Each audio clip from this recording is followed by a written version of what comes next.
After the death of King Akhenaten, the worship of the god Aton started to diminish as a religion. Then Tutankhamun, after ascending the throne, moved the capital back to Thebes from Tel el-Amarna. Tutankhamun's name was Tutankhaton during the reign of Akhenaten, but he changed his name to Tutankhamun after the god of gods, Amon. Thus began again the supremacy of the religion of Amon in Thebes, and the hymns and songs glorifying Amon, god of gods or supreme deity, were heard anew.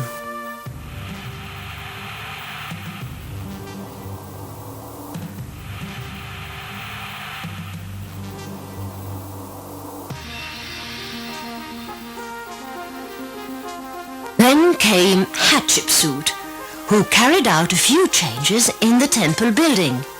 Between the fourth and fifth pylons, she erected two obelisks, of which the northern one is still there, with a height of 29.5 meters. This obliged her to remove the ceiling of the hall with Osiris pillars erected by her father. Hatshepsut also built a few pavilions, now found on the sides of the chamber of the sacred boat.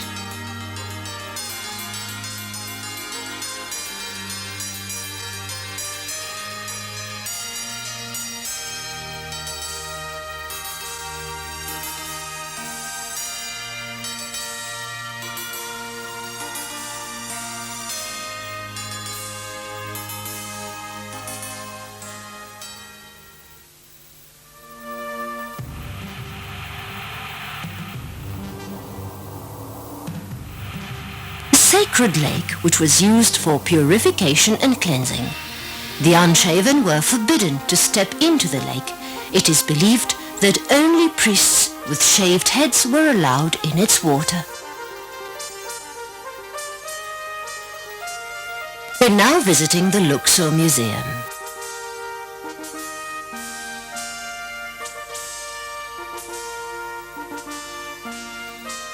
Thutmose III appears in eternal youth in this statue, wearing the Nemes headcloth and marching forward with confidence.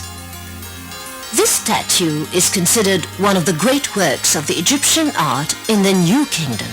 Here is a relief of the head of Thutmose III wearing the Atif crown of the New Kingdom, 18th dynasty, 1490 to 1436 BC. A statue for one called Pamonedja. The text on the statue mentions that Pamonedja, the first messenger of the king, was greatly favored by his king. 18th dynasty, end of the reign of Thutmose III, 1490 to 1436 BC.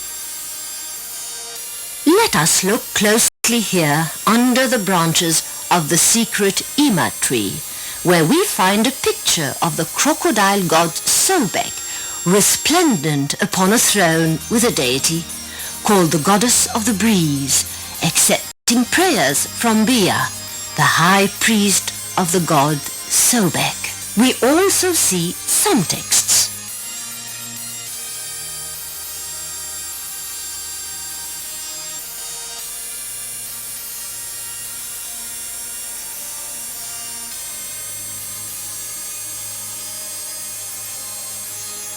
This unique block was in the temple of the crocodile god Sobek in Hampshire, ancient Somo. It was a gift from Nefer, the treasurer of Amon, whose picture appears on the side of the block in bas-relief.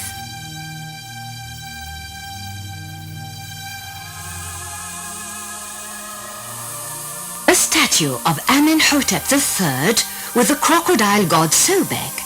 Ramesses II usurped this statue and attributed it to himself. He removed the name Amenophis III at the front of Sobek's seat and added yet other texts with his name on the base and on the king's belt. This huge statue was found inside a well prepared for it and filled with water.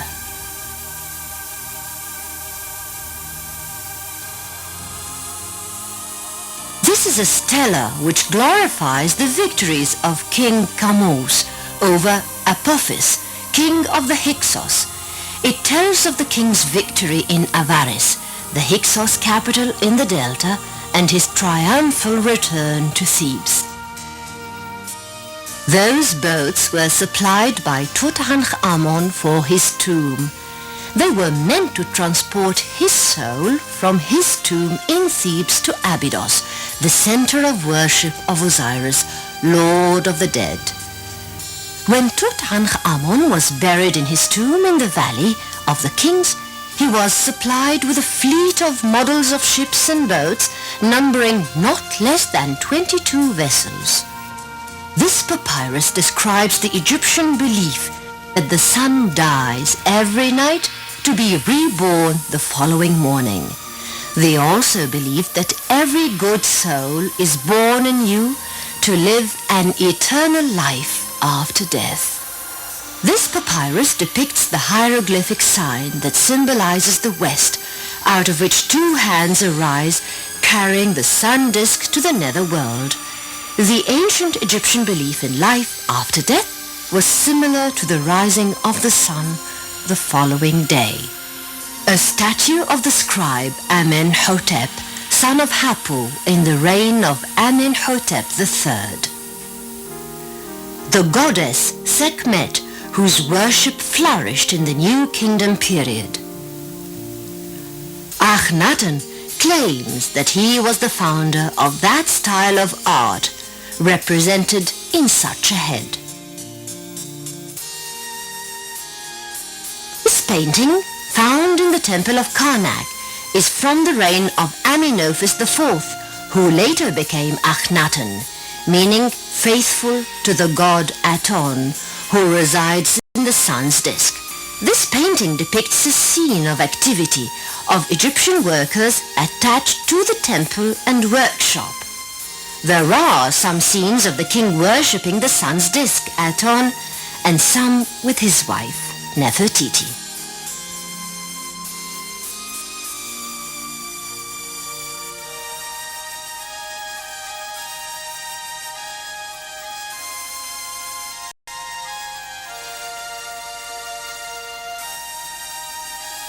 This painted limestone statue is from the Middle Kingdom period, or the 12th dynasty, 1971 to 1962 BC.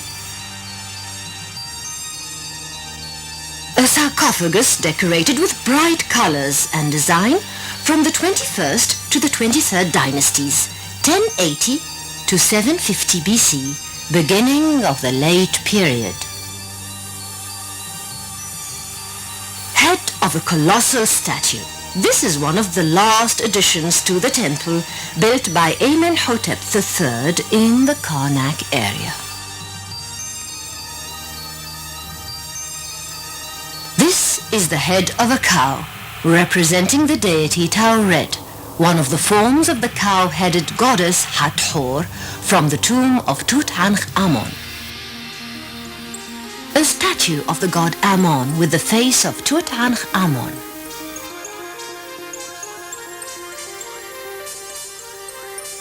Head of King Senusert III from the Middle Kingdom, 1878 to 1840 BC. A royal sculpture of this period is characterized by a new style called the realistic style, which expresses the king's features. A depiction of musicians and dancers. During great religious festivals, Thebes would be flowing with gaiety and leisure. Musicians, singers and dancers would roam the city celebrating. A painted block engraved with a picture of the god Ammon-Min, one of the forms of Ammon, integrated with the deity Min, god of eternal fertility.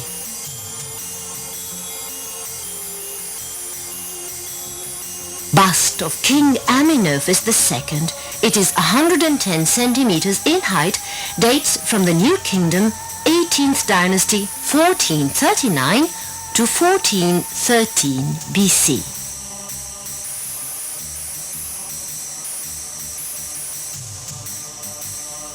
After the Luxor Museum, we're going to see here two colossi set up at the gate of the temple of Amenhotep III, of which nothing remains but those colossi.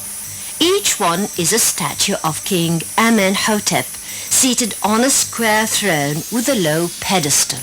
This colossus of Amenhotep III used to produce a whistling sound as the wind passed through it every dawn. So the Greeks named the statue Memnon, the Ethiopian hero who helped the Trojans during the siege of their city and was killed by Achilles. His mother, the goddess of dawn, Aurora, tearfully asked the god Zeus to see her son apart from other humans, so he used to appear to her at dawn as a sound. She would weep upon hearing him, and her tears would fall as dew. The New Kingdom kings chose this area to build their tombs in the cliffs on the western bank. Pharaonic kings need to identify themselves with the sun. The sun rose in the morning and set in the evening, and rose again the following day. Similarly, pharaohs would live again in the afterlife, just as the sun always rises the following morning. That is why they chose the west bank for their tombs, where the sun sets, and the east bank for their temples, where the sun rises, and life starts again every morning. It was customary to place a papyrus in the deceased sarcophagus, including a large number of religious formulae from the Book of the Dead to facilitate the deceased's passage to the region of Osiris.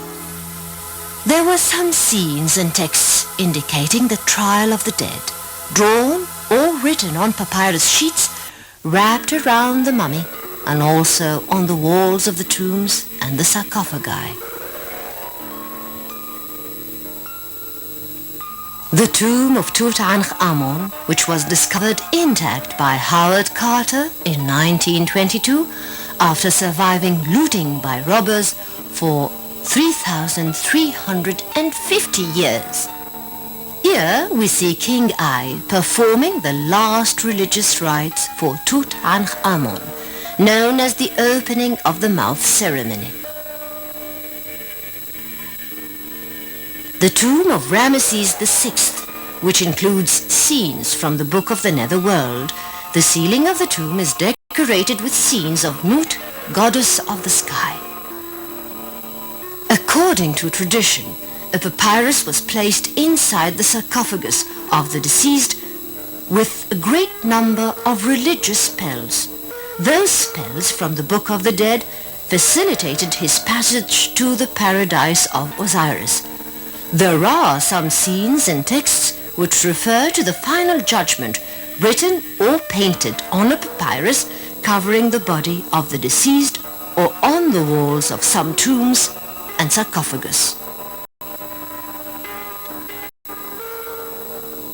Now we will know what happens in the Hall of Judgment on the entry of the deceased after purification from all sins, and he may say, I salute all ye gods. I know you, and I know your names. I shall not grow weak and fall in front of your weapons, nor in front of this God you follow. I fulfilled truth and justice on the land of Egypt. Now we will see how the final judgment is carried out in the afterlife. Osiris, accompanied by 42 gods for judging the deceased, innocent, in front of the court. I live with truth. I feed from the justice of my heart, so I gave the bread to the hungry and water to the thirsty. I dressed the naked with clothes and presented holy sacrifices to gods, food offerings to the deceased, so save me and protect me from the great God, because I am a purified man.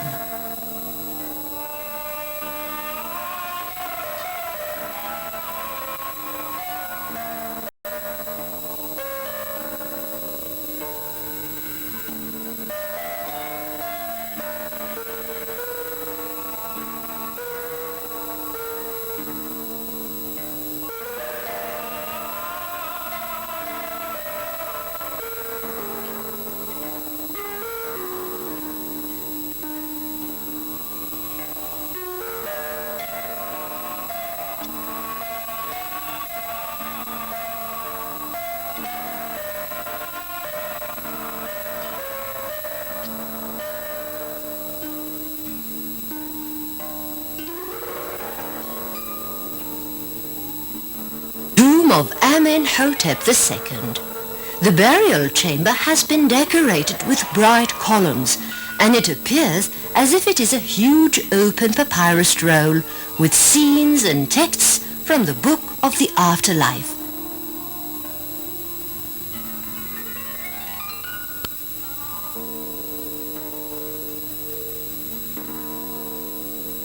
As for its ceiling, it was painted blue with yellow stars. On the columns of this hall, King Amenhotep is depicted accepting the Ankh, symbol of life, from each of the gods of Osiris, Anubis and Hathor, all of them deities of the other world.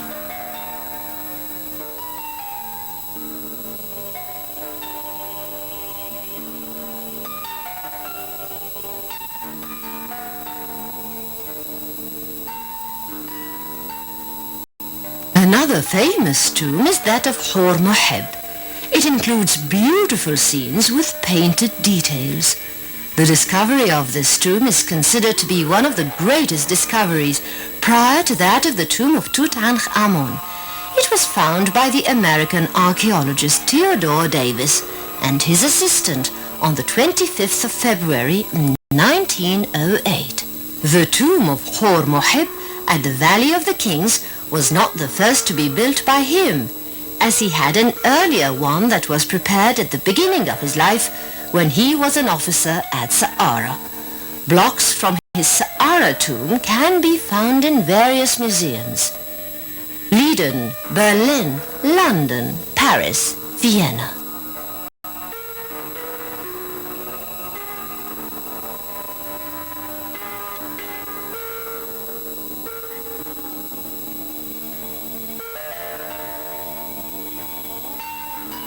Tomb of Ramesses I, father of Seti I, decorated with paintings and texts in beautiful colors.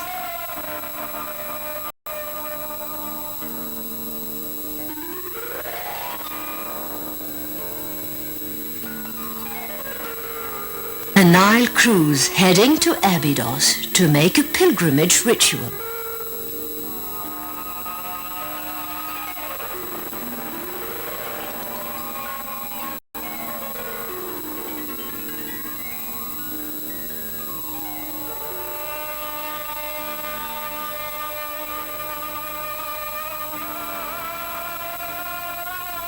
Tomb of Ramesses III, decorated with scenes and beautiful colors, where Ramesses III presents offerings.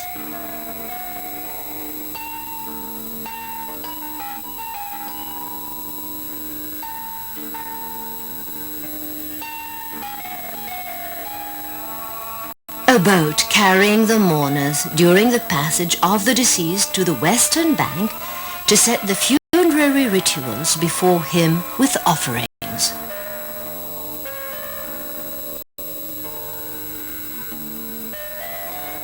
Assyrians and Nubians in the 19th dynasty period.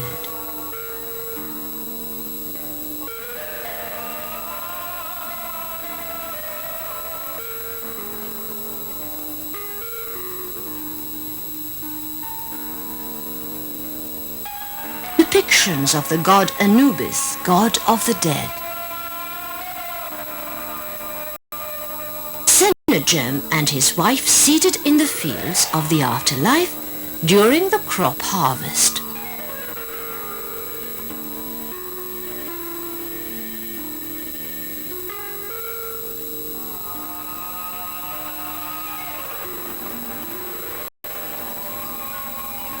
The brightly colored tomb of Nacht, a high state official during the reign of Thutmose IV.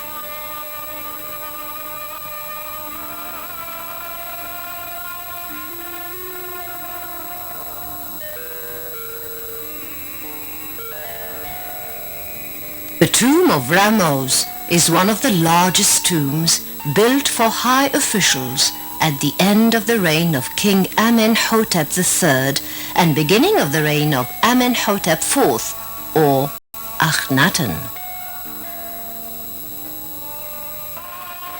Tomb of Rechmirah was decorated with reliefs and drawings depicting handicrafts and industries. The reign of Thutmose III, 18th dynasty.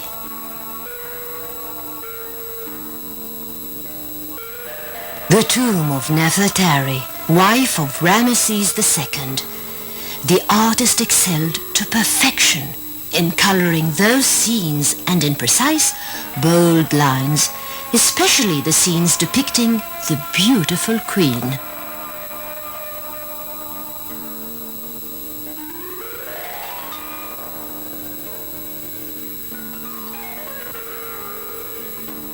Here is depicted travel in the solar boat.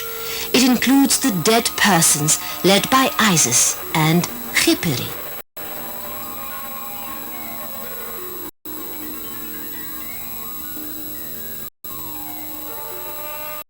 The 19th dynasty tomb of Seti I is considered one of the largest and most important royal tombs carved in the rocks of the cliffs. It is more than 300 meters long and is still characterized by its bright colors, beautiful scenes, and amazing reliefs. It was known during the Greek period and was later named the Belzoni tomb after it was rediscovered by him on the 17th of October in 1817.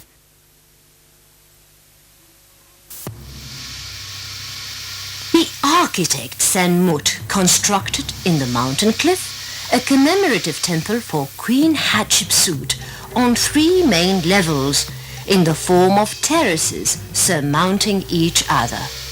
He added pavilions for carrying out worship and rites to each of Ammon, Ra, Harakhti, Anubis, and the goddess Hathor.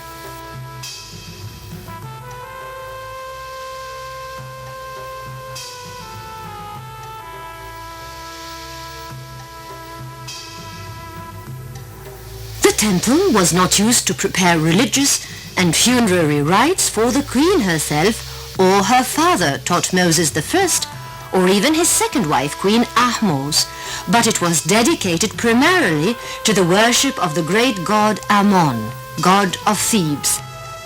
Pavilions were also constructed for Ra Harakhti, god of Heliopolis, whose worship obliged that holy rites be carried out on an altar exposed to the sun, as well as for the god Anubis, god of the dead, and the goddess Hathor, lady of the west. Construction of this temple was started in the 8th or 9th year of Queen Hatshepsut's reign. Good limestone was used in it. The temple of Hatshepsut clearly demonstrates the antagonism between her and Thutmose III, whom she managed by virtue of her strong personality to exclude from the throne of Egypt because of his young age. This temple was given a name during the reign of Queen Hatshepsut, meaning the Holy of Holies of Ammon. This was shortened in the Ramesside period to the Holy Spot. The name Deir el-Bahari, Northern Monastery, is an Arabic name given to this area in the 7th century AD after the Copts used the temple as a monastery. We are visiting the funerary temple of Ramesses II, the Ramesseum. The Greeks called it Mammonium, maybe because of the similarity between the colossus of Ramesses II inside it and the legendary Ethiopian hero Memnon, son of Tethys and the goddess of dawn, Aurora. It is possible that the colossal size of the statues of Amenhotep III and Ramesses II were the reason for giving the name Memnon to them, especially as the temple was constructed not far from the Memnon statue. The Greeks also thought that this temple was the tomb of King Ozymandias. The present name of the temple is the Ramesseum.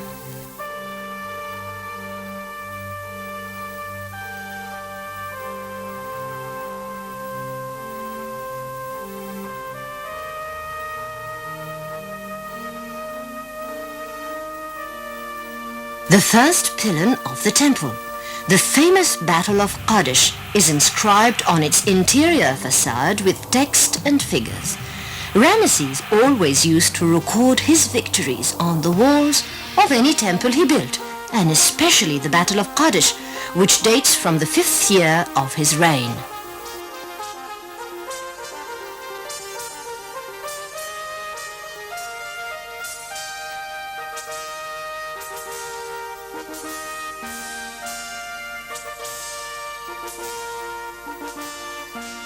We now review the temple of Ramesses III, known as Medinat Habu, one of the largest temples dedicated to commemorating pharaohs in the New Kingdom. It encloses a large area, 320 meters in length from east to west and 200 meters in breadth from north to south. It is the only fortified temple. It was most probably built in 2 stages. The first one including the temple itself with its accessories inside a rectangular wall.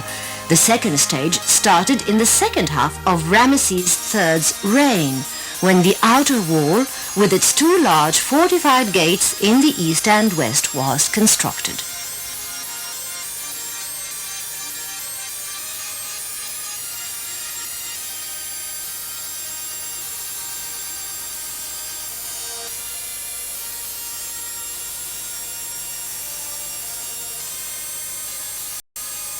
Ruined mud brick houses which were built by the Romans to house servants and entourage.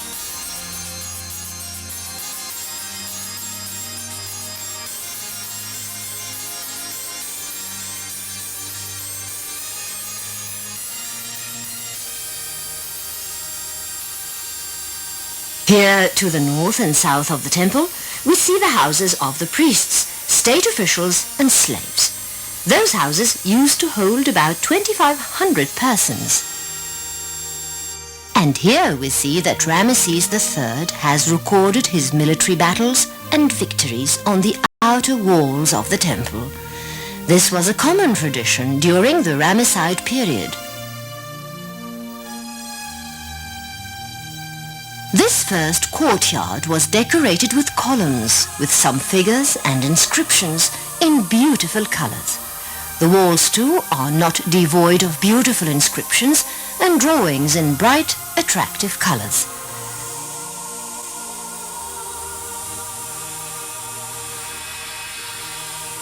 The second courtyard with pillars and columns on its sides engraved with beautiful images.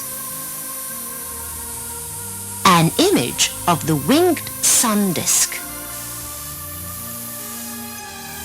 We reach Dendera, capital of the 6th nome of Upper Egypt, cult center of the goddess Hathor, who had various forms and characteristics, although her main function was deity of love and happiness. She's thus the Egyptian equivalent of the Greek goddess Aphrodite. Dendera was famous in Egyptian legends, going back to the beginning of creation as the theater of one of the large battles between Horus, god of Idfu, and Seth, god of evil. It is known that the battle ended with the crowning and marriage of Horus of Idfu to Hathor, goddess of Dendera.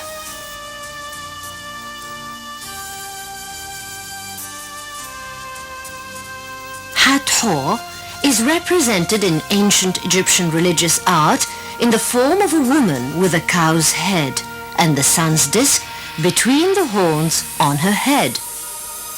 This later developed into a woman's head with cow's ears, which is the image of Hathor here.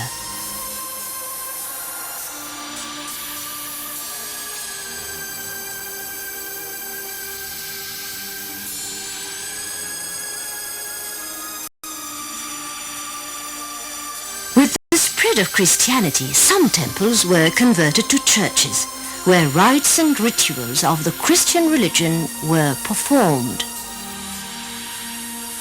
And here is the temple of Seti I in Abydos, the second most important city after Thebes, and going back to the 1st and 2nd dynasties.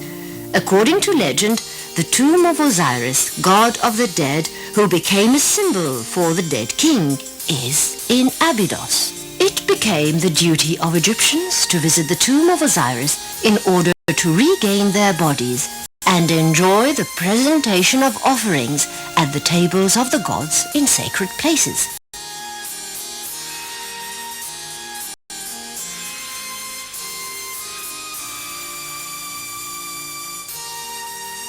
Abydos became a sacred shrine visited by Egyptian pilgrims to present offerings and gifts in order to gain Osiris' favor before and after death. The temple of Horus, Edfu, was built in the period 237 to 212 BC. Its construction lasted 25 years, while work on decorations, inscriptions and sculpture took 6 whole years. It was finally completed in 207 BC. Disturbances in Upper Egypt delayed the progress of work in the temple. Work was later resumed and the temple was officially opened in 142 BC in the reign of Ptolemy VII, Euergetos II. A number of kings continued building and decorating this temple down to 58 BC. The image of the god was preserved in a shrine on the boat that was carried by priests on festival days. Here we note that the temple of Komombo enjoys a wonderful location on the eastern bank of the Nile. It consists of the remnants of the old temple and pharaonic city on which were erected a Ptolemaic city and a more significant temple.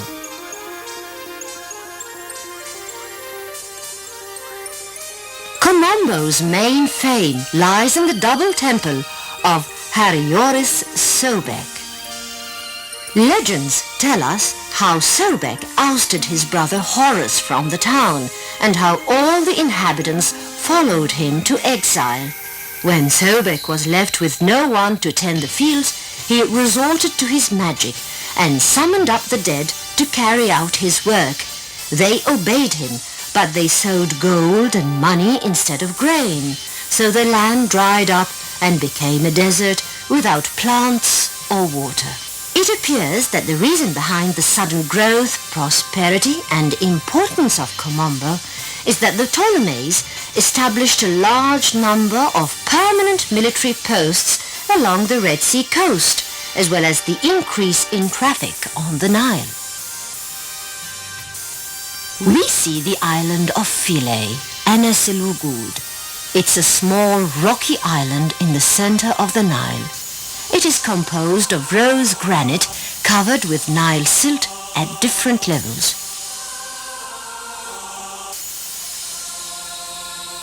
The temples of Philae are today among the oldest buildings on this magical island, as the Nubian king Taharqa, the 25th dynasty pharaoh, built his first pavilion in the 7th century BC. King Nectenbo erected another small pavilion close to it and dedicated it to the worship of Isis.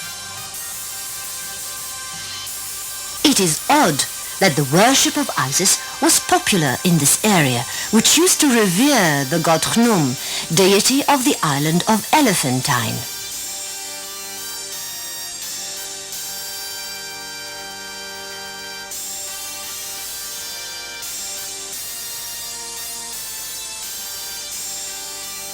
In the late period of Egyptian history, Egyptian religion added lots of characteristics to the god Osiris, rendering him a deity of flora and goodness.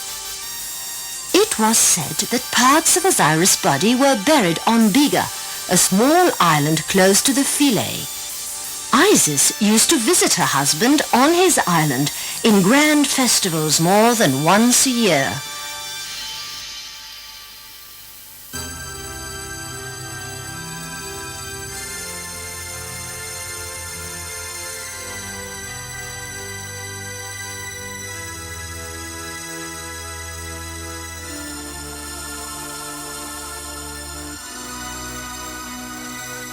The temple of Isis, goddess of love and beauty, stood amidst those wonderful temples, a unique monument surrounded by the river and cataract. Amid all of this, we can see the artistic treasures of architecture, sculpture, and inscriptions.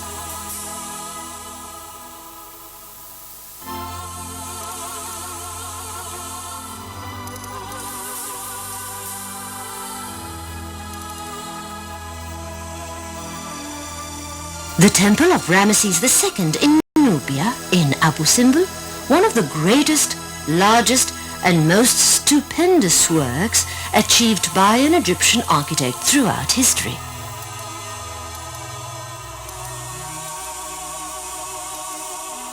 As we can see, it was cut into the rock on the banks of the Nile. The temple is about 63 meters in depth in the rock, and the statue of King Ramesses were cut into the rock on the facade of the temple, having a height of 12 meters.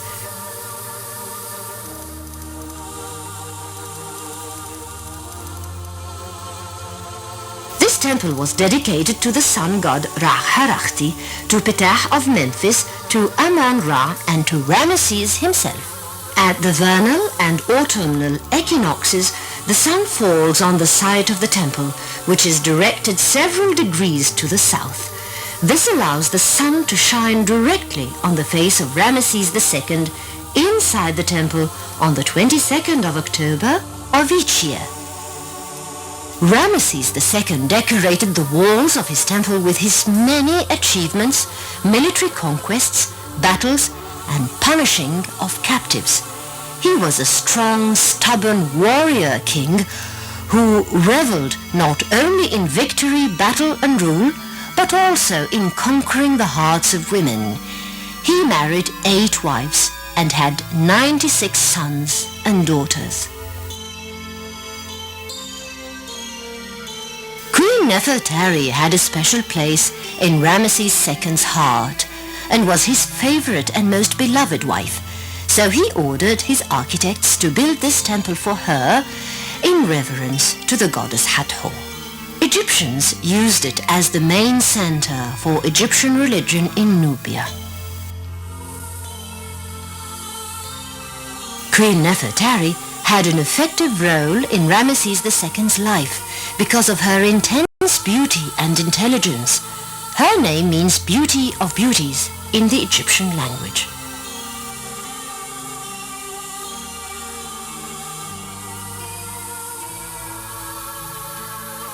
We now move from visiting the Nile and its banks to visiting Alexandria, the bride of the Mediterranean Sea.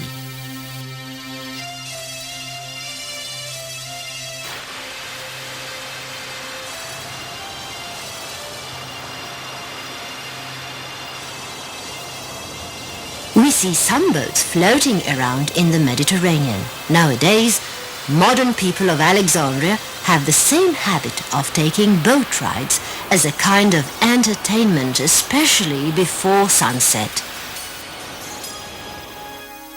Now we start our tour through the corridors of the Greco-Roman Museum, located in Alexandria on the Mediterranean Sea. This is the facade of the Greco-Roman Museum, built with the same style of Greco-Roman temples. The facade of the temple was decorated with 6 Doric columns. This museum is considered one of the rare old classic buildings of Alexandria, reflecting the style of the ancient city. The museum was built in 1892 and expanded later on. Attached to it is a garden with ancient monuments dating back to different periods. The museum is divided into 27 halls with monuments brought from Alexandria and El Fayoum. This museum is considered one of the most important ones, reflecting a distinguished phase of the ancient Egyptian history. It comprises a collection of monuments of Alexander the Great, who established the city of Alexandria, which was named after him.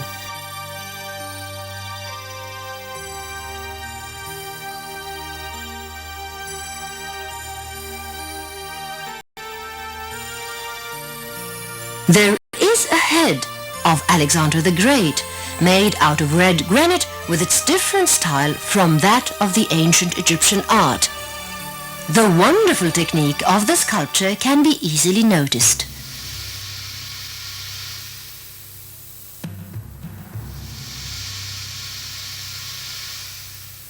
Another head of Alexander the Great made out of marble, depicting Alexander with short hair and an expressive look. This head dates back to the 1st century BC. A mosaic showing Queen Berenice II and signed with the name of the artist Theophilus, dating back to the 3rd century AD, exhibited in Hall 6.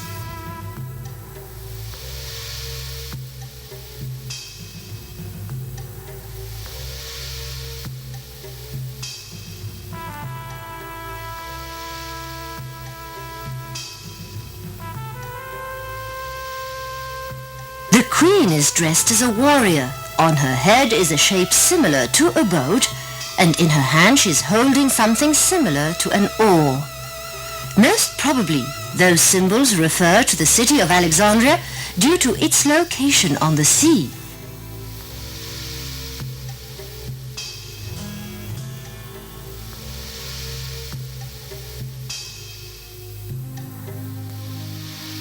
This piece is called after the name of its artist, so it is known as the Palette of Theophilus.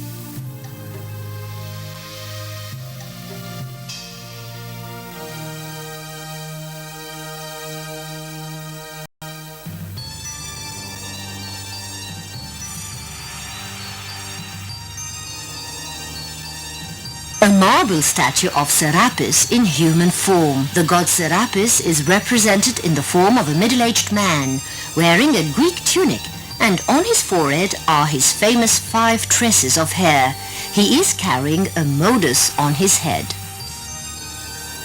Another statue of the god Serapis in human form with a heavy beard made out of sycamore wood. This statue is covered with a painted layer of plaster, and traces of red color still exist.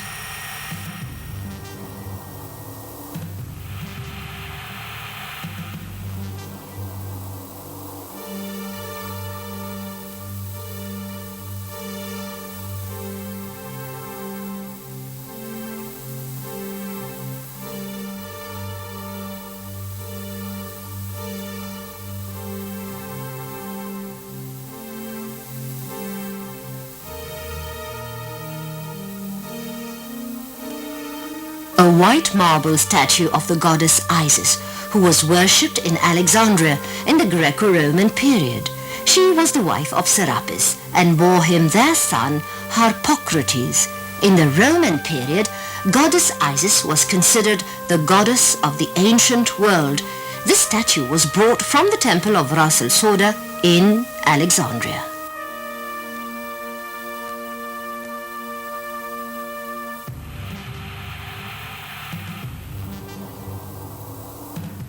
In Alexandria, many heads from statues of philosophers and ancient historians were discovered.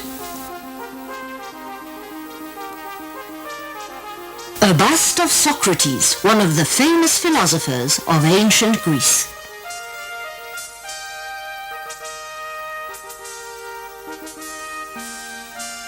A funerary stela with a scene of a Macedonian horseman.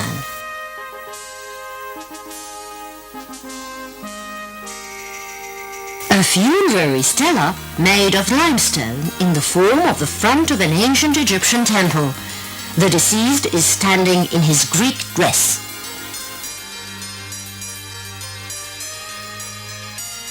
Two Roman soldiers, one of whom is holding the hand of a child.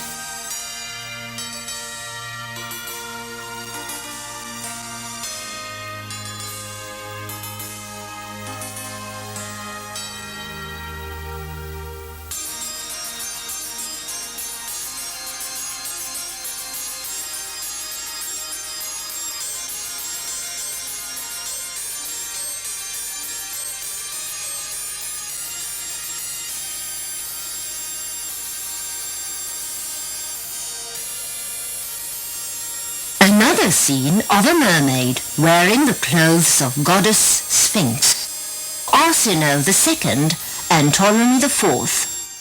A statue for the goddess of love and beauty Aphrodite and her child Eros. She's shown taking off her sandals.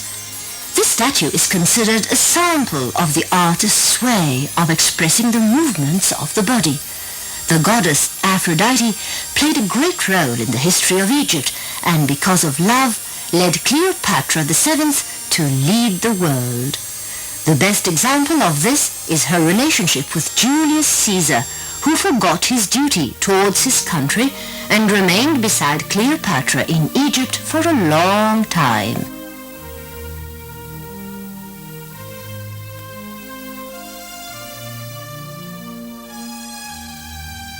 Julius Caesar, the famous Roman leader, ahead of the Roman Emperor Octavius.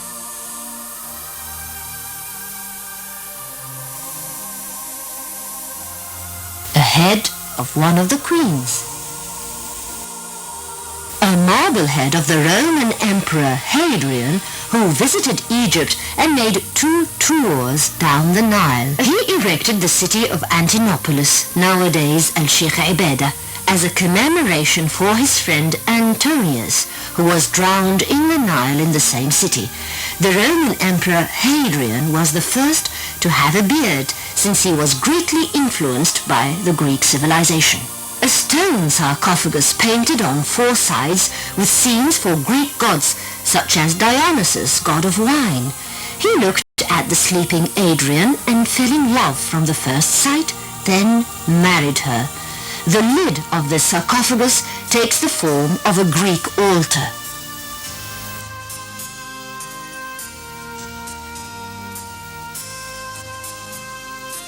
A statue of the Roman Emperor Marcus Aurelius wearing a soldier's uniform. This statue was discovered under the theatre of Saint Derwish at Alexandria. This statue had been placed in one of the ancient squares of Alexandria.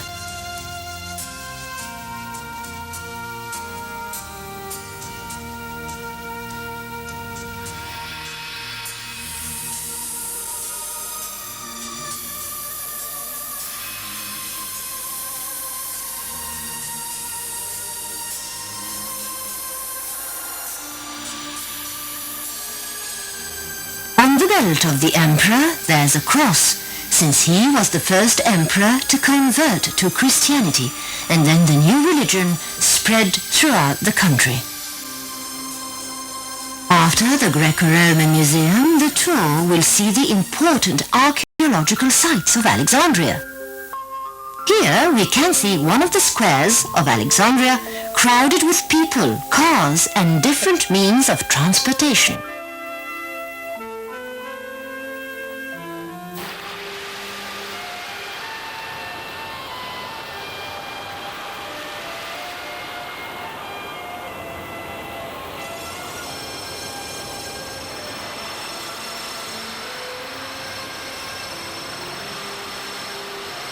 Traffic in Alexandria in full swing 24 hours a day.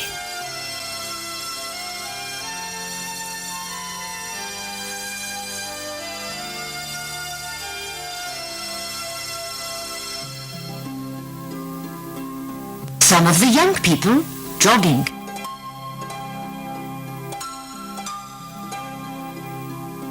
The mosque of Al-Mursi Abu al-Abbas, which is considered one of the most important mosques, is different from any other.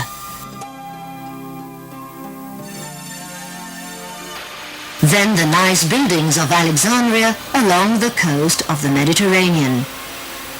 The architect Dinocrates was the first to design the city for Alexander the Great and divided it into 5 districts.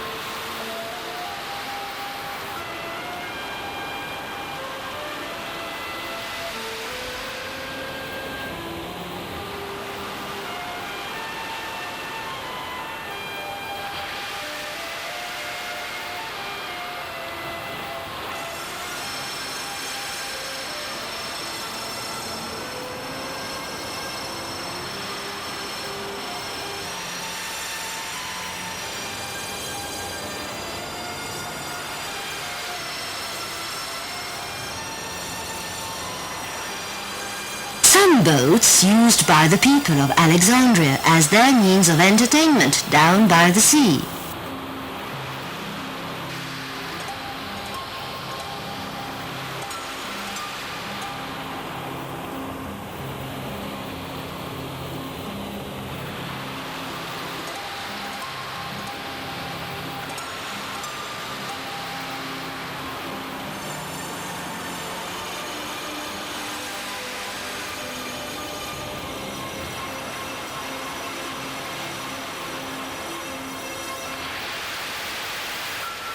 The fort of Qait Bay, which the Egyptian army used against invaders.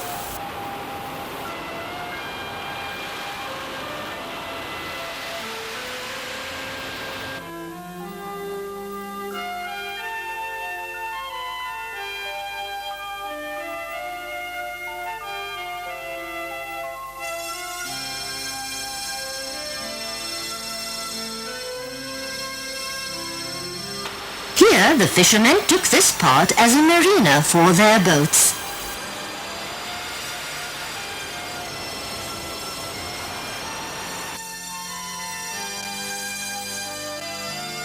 Pompey's pillar with two sphinxes beside it.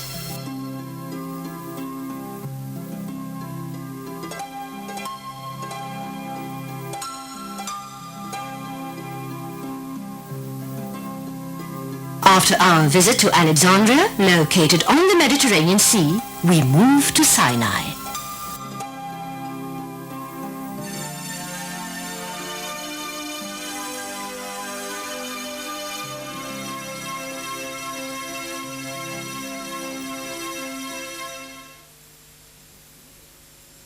We see Wadi al-Hammamet on the Red Sea, which was reached by the workmen of the Pharaonic period.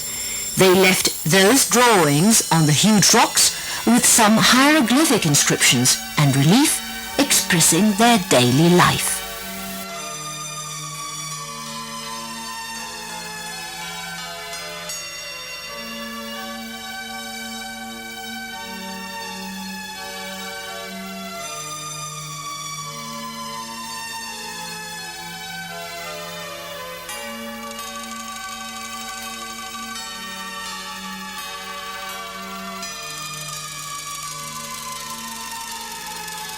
The monastery of Saint Anthony, and we see one of the monks while working on a grinder, proof that they still live the ascetic life.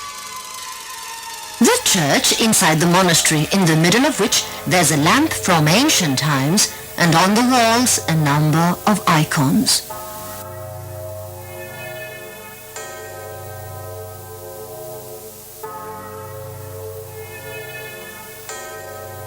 Then we move to the monastery of Saint Catherine, which is cut in the mountain, and above it there is the tower with the bell.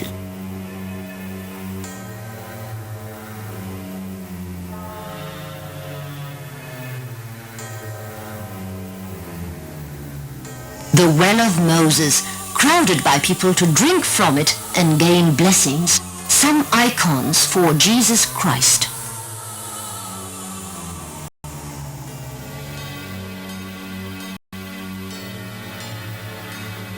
Some of the tourists while performing some of the church religious rites.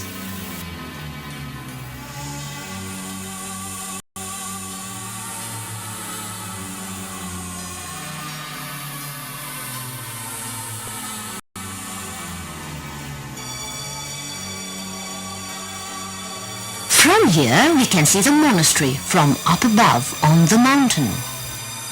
The top of the mountain of Moses, on which he received the 10 Commandments. This scene describes the route which Moses undertook to cross the sea and flee with his people from the Pharaoh of Egypt.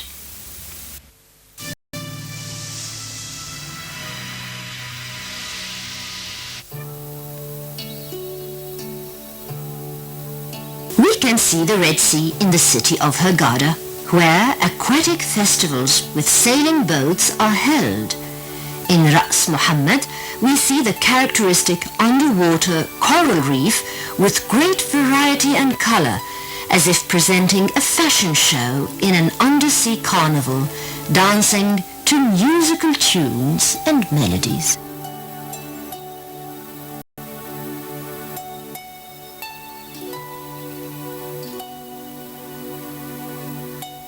It is no surprise that swimming and diving can be practiced here in summer and in winter, as the climate is moderate throughout the year.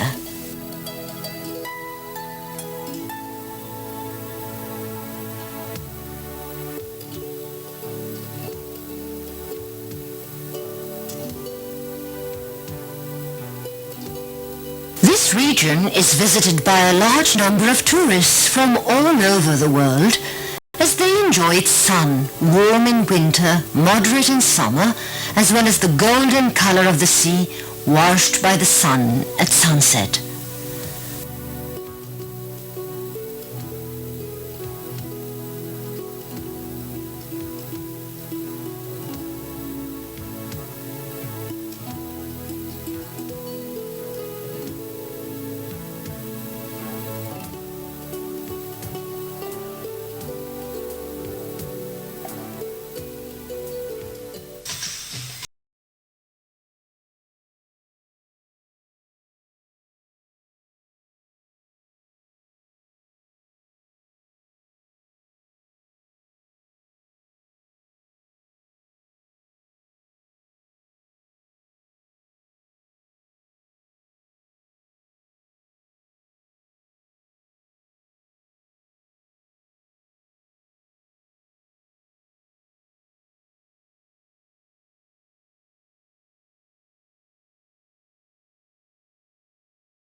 Here on the Red Sea ends our visit, during which we've seen the greatest achievements of the pharaohs and come to know a lot about this civilization which has become famous the world over. This is the story of our civilization across the ages, the history of our nation. Its glory has been written on stone from the dawn of civilization. Its temples amazing and awe-inspiring as they represent the first civilization to appear. Its land bountiful with plants and grain, and its Nile the source of goodness, happiness and prosperity.